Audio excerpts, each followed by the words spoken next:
Over on the fields at RFK in Northeast DC, young people from all over the city are learning about a sport new to many of them, lacrosse. Among them is 11-year-old Carly, who has been coming with her family for the past 3 years. I've been playing lacrosse for 3 years.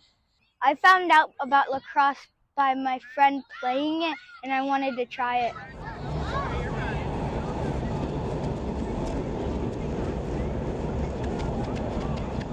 With a commitment to create champions both on and off the field, the nonprofit program Winners Lacrosse is teaching kids aged 5 to 15 in underserved communities an uncommon but historic sport.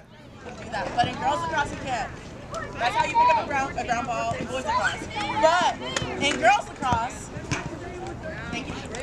lacrosse was never on our radar. But when you did, she seemed so passionate about it. I Googled it. Watching the kids play lacrosse has been very exciting, especially for my daughter Carly. She is so into the sport. I think she really wants to do this as, high school or, My favorite thing about lacrosse is probably checking. Checking because you get to take the ball out of the other person's stick. The team with the most balls wins, okay? You all know what we're doing? Do I need to explain? Yeah. I'm getting that one right there, so close. You don't know what we're doing? So right. Okay. So right. You got it. Go pick up. Go fast. Yes. Good job. it's hard. You're on the left side, so it's okay. I think lacrosse is had a positive impact on them, just being able to be in that team environment and being able to be competitive while being friendly. Winners offers that kind of environment, and that's what we like about it. University of the District of Columbia student and member of their men's lacrosse team, Dylan Donaldson, has been working with Winners over the last year.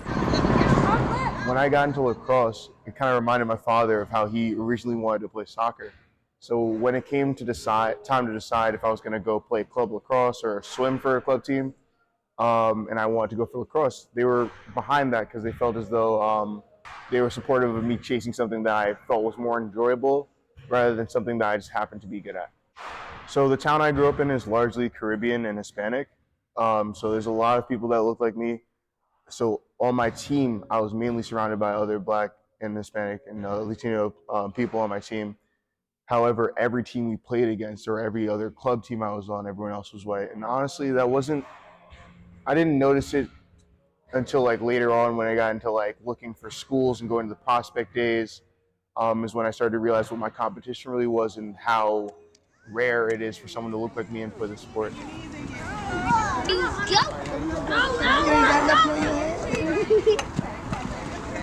Almost good.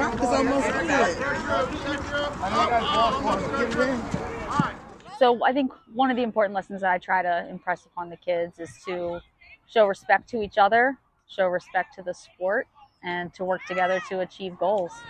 Oh, so close. Oh. Nice. All right, ready, go. Leave the balls. We'll clean them up at the end. The time, talent, and treasure of the community is a huge benefit and a huge part of our success. One of the first things we wanted to do with lacrosse is take down all barriers. There's a financial barrier, there's a racial barrier, there's a gender barrier at times. We wanted to take all those down and make sure it was accessible for everyone in Washington, D.C. To do that, one of the first things we decided was this is going to be a completely free program for our student athletes. We wanted to make sure anyone who wanted to play this sport had the ability and had the opportunity to play. So to do that, obviously lacrosse is an expensive sport. We wanted to make sure that the community could get involved and provide donations, provide their equipment to allow anyone to play who could. So any resources or support we can get from the community not only rallies everyone around the mission and rallies the city or the area around the program and the organization, but also benefits the student athletes. We're firm believers that if we can benefit the young person, that the community in general will be benefited as well. I think to grow the sport more, I think it's got the accessibility has to be greater. I think the problem with lacrosse right now is that it's not accessible to everyone, whether it be fields, whether it be transportation, whether it be economic situation, whether it be any number of factors that can deter kids and deter families from playing. So what we want to do is try to break all those down, make sure we get rid of those so that anyone can play and then anyone can enjoy the sport and fall in love with the sport like we want them to. A 10 out of 10 because lacrosse is like really fun to play with friends and it's very competitive and I like competitive games.